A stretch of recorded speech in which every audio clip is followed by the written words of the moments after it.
Seamos bienvenidos, bienvenidas a esta nueva entrega de la Palabra del Señor. Hoy veremos el gobierno en la Iglesia, su parte 4. Sacerdocio participativo y reconocimiento funcional. Como siempre, primero leeremos la Palabra del Señor y luego oraremos. Dice la Escritura, porque de la manera que en un solo cuerpo tenemos muchos miembros, pero todos los miembros no tienen la misma función, así nosotros, siendo muchos, somos un solo cuerpo en Cristo, pero todos somos miembros los unos de los otros, de manera que tenemos dones que varían según la gracia que nos ha sido concedida. Romanos capítulo 12, versos 4 y 6. Oremos. Padre, bendíganos en este momento al trazar su palabra, entenderla, para ser parte activa dentro de la comunidad de creyentes que es la Iglesia, de tal manera que sea funcional en los propósitos eternos suyos. Por el nombre de Jesús. Amén y amén. Hemos dicho que el gobierno en la Iglesia primitiva fue funcional. Los modelos que asumieron las congregaciones en la Iglesia primitiva son descriptivos y no normativos, y obedecen a que sea funcional en los propósitos de Dios. Por tanto, Dios en su amor permite que su Iglesia se organice de la manera en que cumpla su función ministerial de salvar almas y edificar a los creyentes. Lo que sí se encuentra es que en todos ellos existe, primero, que queda establecido clara y nítidamente que Jesucristo es la máxima autoridad de la Iglesia. En segundo lugar, reconocimiento de liderazgo según dones espirituales, como diáconos, pastores, maestros, evangelistas, etc., según el obrar del Espíritu Santo en función y cumplimiento de ministerios. La organización estructural dependerá de cada cultura y necesidades requeridas, pero con el modelo de liderazgo compartido y participativo según dones y ministerios. Tercero, otro principio que se encuentra es la rendición de cuentas. Todos los creyentes en sus diferentes ministerios según dones espirituales se rendían cuentas mutuamente para llevar de la mejor manera el Evangelio, limando asperezas y potenciando formas. Así es que veamos lo que es el liderazgo sacerdotal. Los líderes ante Dios ejercen su autoridad funcional para salvar almas y edificar a la Iglesia. El llevar almas a la salvación es el papel funcional del sacerdocio.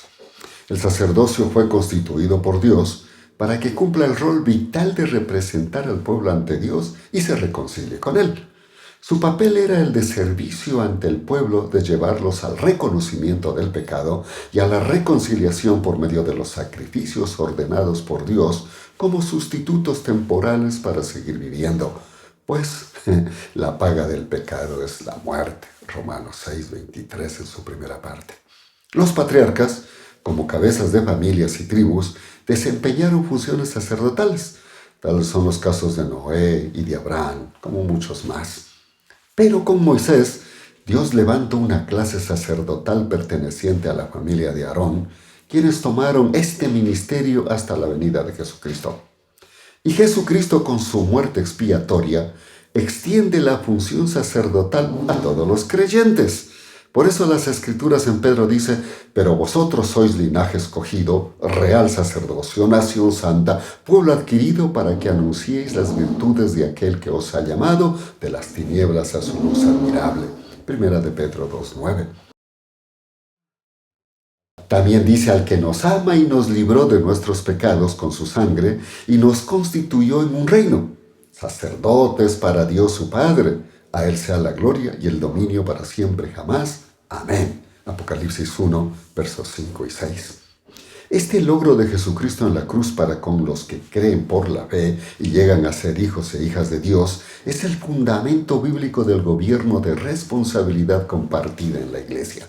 Pues, dado que todo creyente debe servir en un rol sacerdotal, llevando almas a Cristo para que sean salvas por la fe, hacen que cada creyente sea un líder en las manos de Dios y por tanto parte del gobierno de la Iglesia como responsabilidad compartida, poniendo a funcionar coordinadamente los dones espirituales compartidos por el Espíritu Santo. Así es que debe haber servicios o ministros según dones espirituales. En la Iglesia, cada miembro como hijo o hija de Dios y real sacerdote cumple un rol de servicio o ministerio en la obra del Señor. O como dirían las Escrituras, ahora bien, hay diversidad de dones, pero el Espíritu es el mismo. Y hay también diversidad de ministerios, pero el Señor es el mismo. También hay diversidad de actividades, pero el mismo Dios es el que realiza todas las cosas en todos. Pero a cada cual le es dada la manifestación del Espíritu.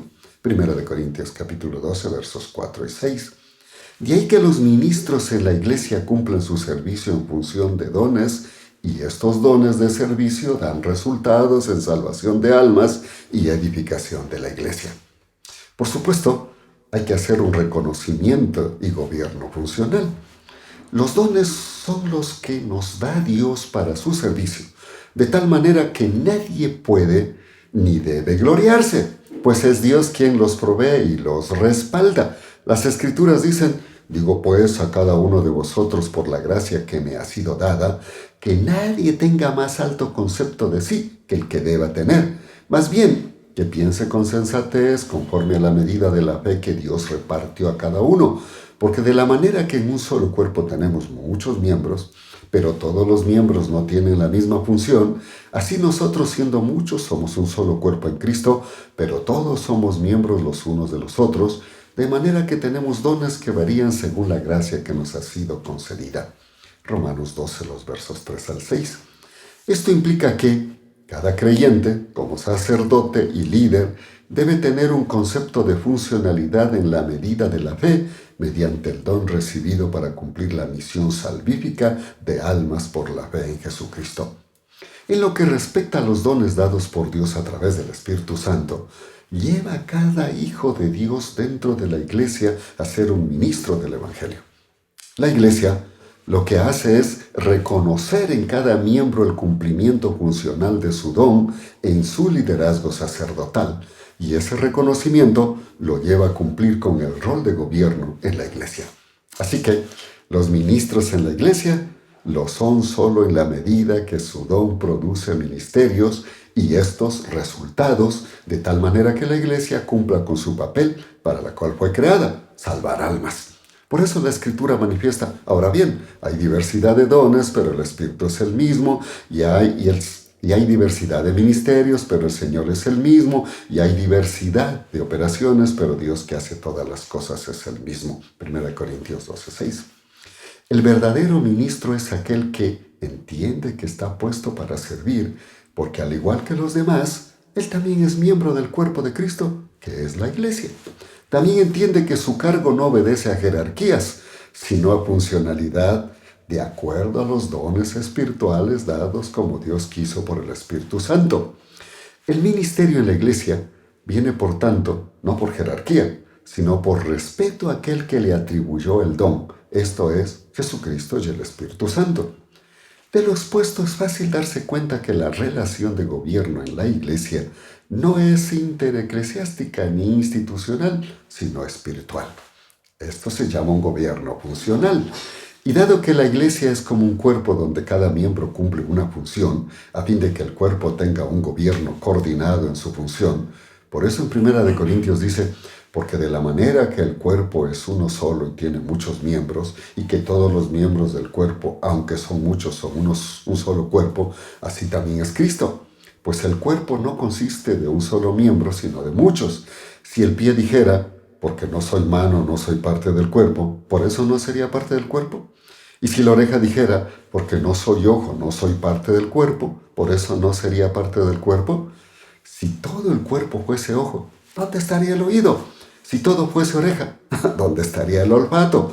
Pero ahora Dios ha colocado a los miembros en el cuerpo, a cada uno de ellos como Él quiso, porque si todos fueran un solo miembro, ¿dónde estaría el cuerpo? Pero ahora son muchos los miembros y a la vez un solo cuerpo.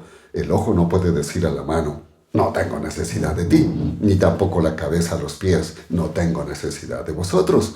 De manera que, si un miembro padece, todos los miembros se conduelen con él. Y si un miembro recibe honra, todos los miembros se gozan con él. Ahora bien, vosotros sois el cuerpo de Cristo y miembros suyos individualmente.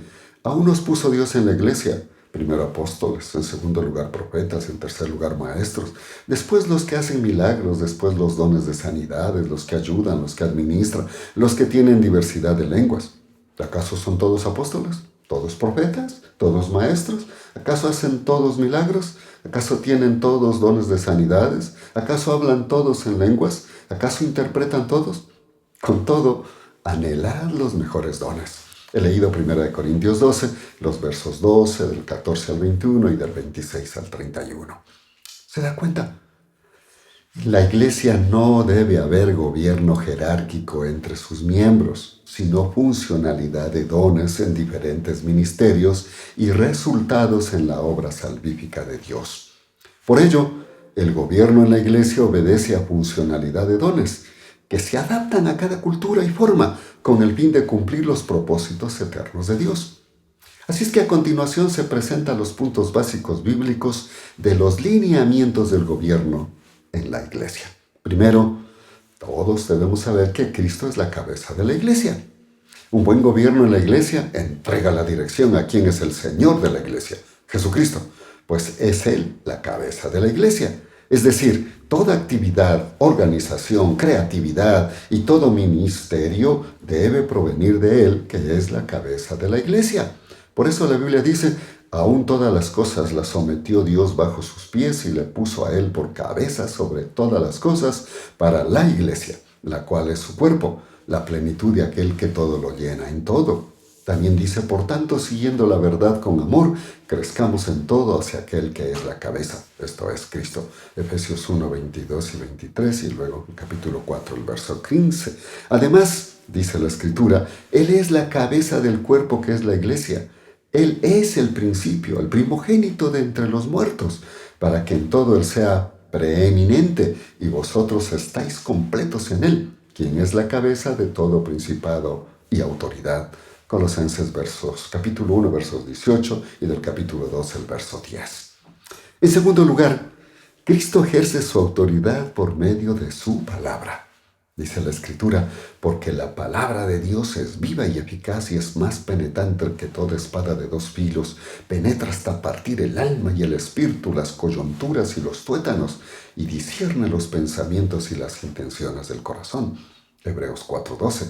También manifiesta: toda la Escritura es inspirada por Dios y es útil para la enseñanza, para la reprensión, para la corrección, para la instrucción en justicia, a fin de que el hombre de Dios sea perfecto, enteramente capacitado para toda buena obra. Segunda de Timoteo 3:16. La palabra es entonces la única regla de fe y vida para la iglesia y el cristiano. Así como Cristo es el único gobernante soberano, la cabeza de la iglesia, su palabra, la Biblia, es la única regla de fe en sentido absoluto. Por tanto, la palabra de Dios ha de ser la palabra de la iglesia, nunca lo contrario. Y ningún magisterio de la iglesia, por más buenos teólogos que tengan, puede contradecir las Escrituras. Todo lo que se escriba, se diga, se predique sobre las Escrituras es revisable. Lo que no es revisable es la Escritura misma en su original. Por tanto, en la iglesia no debe haber gobierno coercitivo, como lo existe en los gobiernos de la tierra. No, en la iglesia Cristo gobierna, subjetivamente por medio del Espíritu Santo y objetivamente por medio de la palabra. O como dirían Romanos 8:14, porque todos los que son guiados por el Espíritu de Dios, estos son hijos de Dios. En tercer lugar, la unidad de la iglesia es la unidad en Cristo. Dice la palabra del Señor, sino que, siguiendo la verdad con amor, crezcamos en todo hacia aquel que es la cabeza, Cristo. De parte de Él todo el cuerpo, bien concertado y entrelazado por la cohesión que aportan todas las coyunturas, recibe su crecimiento de acuerdo con la actividad proporcionada a cada uno de los miembros para ir edificándose en amor. Efesios capítulo 4, versos 15 y 16. El sistema lucha por mantener unidad en aquello que los une, como lucha común, o anhelan quien los una o a la fuerza o coercitivamente por leyes. Pero la unidad de la iglesia no está fundamentada por la creación de una institución, por una misma doctrina litúrgica, ni ninguna otra actividad o necesidad, sino que esta unidad proviene de una persona, que es Cristo. Todos los miembros de la iglesia, los creyentes, deben estar unidos a Cristo por medio del Espíritu Santo. Y esto se hace visible en la iglesia por medio del amor unos con otros. pues este y solo este es el vínculo perfecto. Por eso Jesús les dijo a sus discípulos, un mandamiento nuevo os doy, que os améis los unos a los otros como os he amado. Amaos también vosotros los unos a los otros. En esto conocerán todos que sois mis discípulos, si tenéis amor los unos por los otros. Juan capítulo 13, versos 34 y 35. En cuarto lugar, los pastores y ministros. Implica que en la iglesia los pastores y ministros no tienen jerarquía ontológica, sino autoridad únicamente funcional, y son espiritualmente iguales a todos los demás hermanos, e iguales entre sí como ministros en cada don que le ha sido otorgado para la edificación de la iglesia. Dice 1 Corintios 12:25, para que no haya desavenencia en el cuerpo, sino que todos los miembros se preocupen los unos por los otros. Bíblicamente, no hay jerarquía ontológica, ni superioridad, sino igualdad y diversidad en la funcionalidad de servicio. O como diría Pedro, a los ancianos entre vosotros les exhorto, yo anciano también con ellos, testigos de los sufrimientos de Cristo y también participante de la gloria que ha de ser revelada. 1 de Pedro 5:1. En quinto lugar, hay que tener participación. Todos los miembros tienen derecho a participar con su servicio, según su don, ya que todos somos universalmente reales sacerdotes. Por tanto, nuestra participación en la iglesia y su trabajo de gobierno es inherente a cada uno, como derecho y como deber. Diría la Escritura, pero vosotros sois linaje escogido, real sacerdocio, nación santa, pueblo adquirido, para que anunciéis las virtudes de aquel que os ha llamado de las tinieblas a su luz admirable. 1 de Pedro 2:9. También manifestará, porque de la manera que el cuerpo es uno solo y tiene muchos miembros, y que todos los miembros del cuerpo, aunque son muchos, son un solo cuerpo, así también es Cristo. 1 de Corintios 12:12. Y, por supuesto, la administración. Dice la Escritura, y Él mismo constituyó a unos apóstoles, a otros profetas, a otros evangelistas, a otros pastores y maestros, a fin de capacitar a los santos para la obra del ministerio, para la edificación del cuerpo de Cristo. Efesios 4, versos 11 y 12. La iglesia entonces se administra por pastores, ancianos, diáconos, etc., de acuerdo a su don y reconocimiento. No requiere de un edificio o institución. Bíblicamente cada iglesia, así sea de hogar, está equipada por Cristo por completo en todo lo que requiere para su gobierno. No tiene absolutamente ninguna necesidad de gobierno que le sea impuesto desde afuera. Finalmente, el sostenimiento. Dice la Escritura, y digo esto, el que siembra escasamente, cosechará escasamente, y el que siembra con generosidad, también con generosidad cosechará. Cada uno dé como propuso en su corazón. 2 de Corintios capítulo 9, el verso 6 y la primera parte del 7. El sostenimiento de la obra de Dios la hace Dios mismo por medio de todos los creyentes. Dios manifestó en tiempos de Ageo, al reconstruir el templo, dijo, mía es la plata y mío es el oro, dice Jehová de los ejércitos. Ageo 2:8. Dios es nuestro proveedor y sustentador. Él es quien nos da, porque poderoso es Dios para hacer que abunde en vosotros toda gracia, a fin de que, teniendo siempre en todas las cosas todo lo suficiente, abundéis para toda buena obra. Como está escrito, repartió, dio dones a los pobres, su justicia permanece para siempre. 2 de Corintios 9:8. El ministerio de la iglesia demanda recursos económicos. Y el plan de Dios es que el ministerio de la iglesia local sea financiado por los que le pertenece a través de sus miembros. La mayordomía implica más que la simple ofrenda de dinero. Es la manera adecuada de levantar, invertir y administrar los recursos financieros por parte de los miembros de la iglesia individual y colectivamente. La situación financiera de la iglesia siempre debe ser la mejor posible como testimonio al perdido, y lo será si los miembros son fieles al dar y si los fondos se distribuyen con cuidado y en oración. En primer lugar, ocupa la difusión del Evangelio en la salvación de las almas. Esto incluye el mantenimiento adecuado de su pastor por medio del grupo administrativo de la iglesia. Concluyamos. La iglesia en su gobierno debe ser consustancial con la naturaleza misma de ella y a lo que fue llamada. Esto es el reflejar a Cristo. Por tanto, la Iglesia como institución jamás podrá tomarse la atribución ni sustitución del verdadero gobernante de ella, la persona del Señor Jesucristo. Debemos tener claro que cada miembro, al tener a Cristo en su corazón, es primeramente miembro del cuerpo de Cristo, la Iglesia, mas nunca lo contrario. Por tanto, el gobierno en su estructura debe ser vehículo para facilitar la dependencia de cada miembro con Dios, y esto debe ser flexible, amplio y acomodarse a los factores espaciotemporales de tal manera que se logren los propósitos eternos de Dios, salvar almas y la comunión de cada miembro con Cristo, que es lo mismo decir la comunión de la Iglesia con Cristo, dada su relación de dependencia total con el fin de cumplir sus propósitos para salvar almas. El creyente, al depender de Cristo, será un miembro activo en la Iglesia, madurando, enseñando, salvando almas y haciéndolas discípulos de Cristo. Note que lo relevante es lo espiritual. La forma debe ajustarse y echar raíces en la encarnación cultural de Cristo en cada pueblo, nación o grupo.